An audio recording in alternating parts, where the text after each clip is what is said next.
Tax on tampons. Over the years, women have fought very hard to try to become as equal as man. As far as voting rights to equal pay, little by little, women are trying to progress in gender equality. The topic menstrual cycle might not strike interest in everyone unless you are a woman. Menstrual items are being taxed as a luxury item in over 40 states in the US.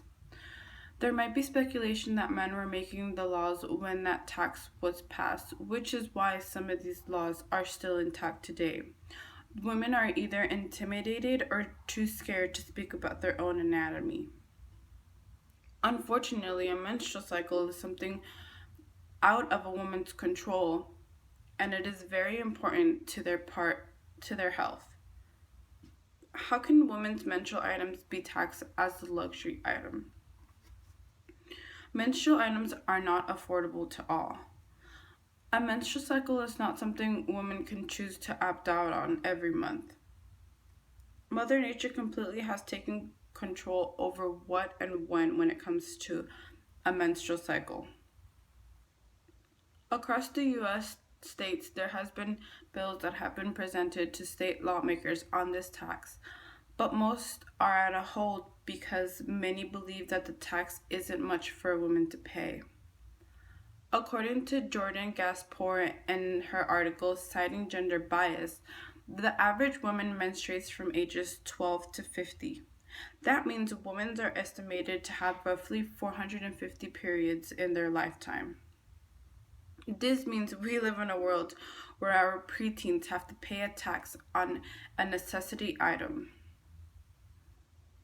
According to Jasper, the average tax on tampon can add up to 60 cents per box. That means that over a woman's lifetime, millions are spent on an item that is considered a luxury item, which should be considered a necessity item.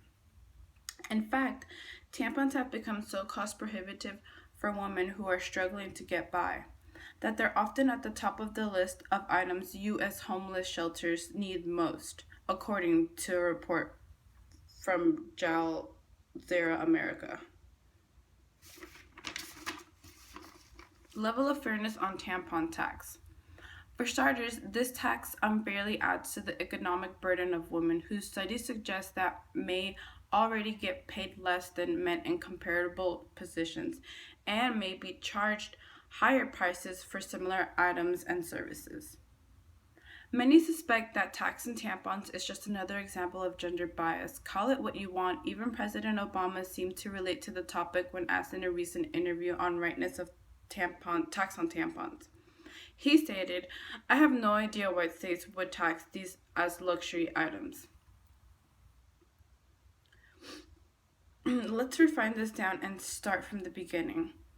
Sales tax statutes typically say that all goods are subject to tax, and then lawmakers intentionally exempt things out for any number of reasons.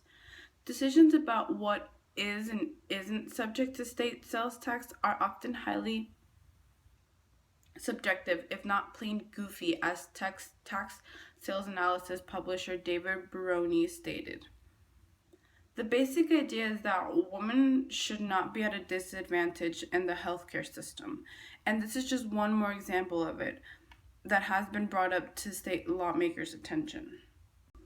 Since these taxes are state taxes, it will take action on a local level to get things changed. A total of 5 new bills have been presented this year. Overall, 40 states and the District of Columbia tax on tampons and pads. To be very clear, no jurisdiction has a tampon-specific tax, as it might on an alcohol or tobacco. And there is no additional tax imposed on these products, which needs to change. This tax on tampons and pads has been recently brought up to the limelight as of late last year. Women should be more involved at a local level to get these 40 states to change their state tax laws.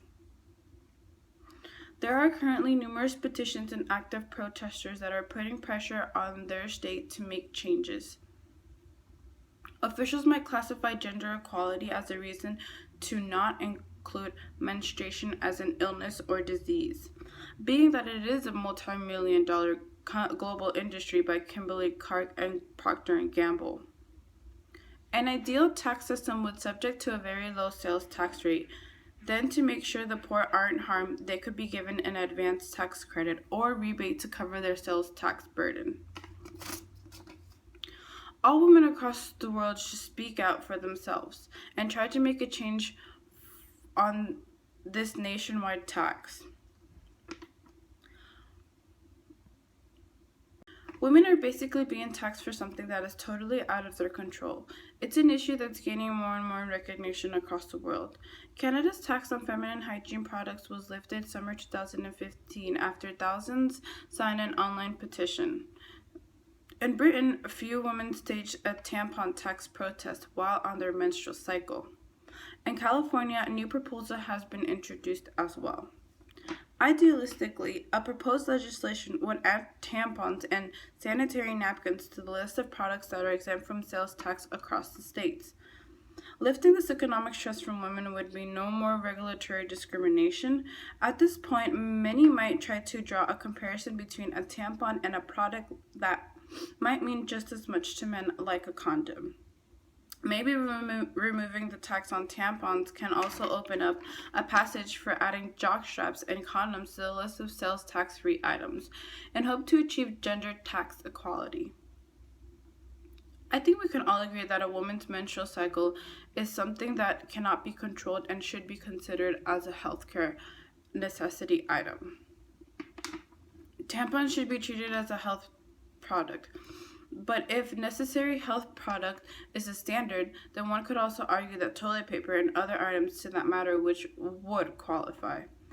One of the problems that these institutions of power have is that they are being dominated by men. It's either they don't care or they are too scared to even approach the topic.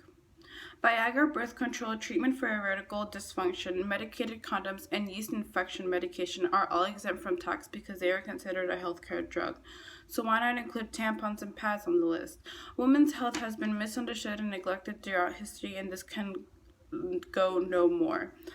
If we can't make them free, we should at least make them more affordable for all. Thank you.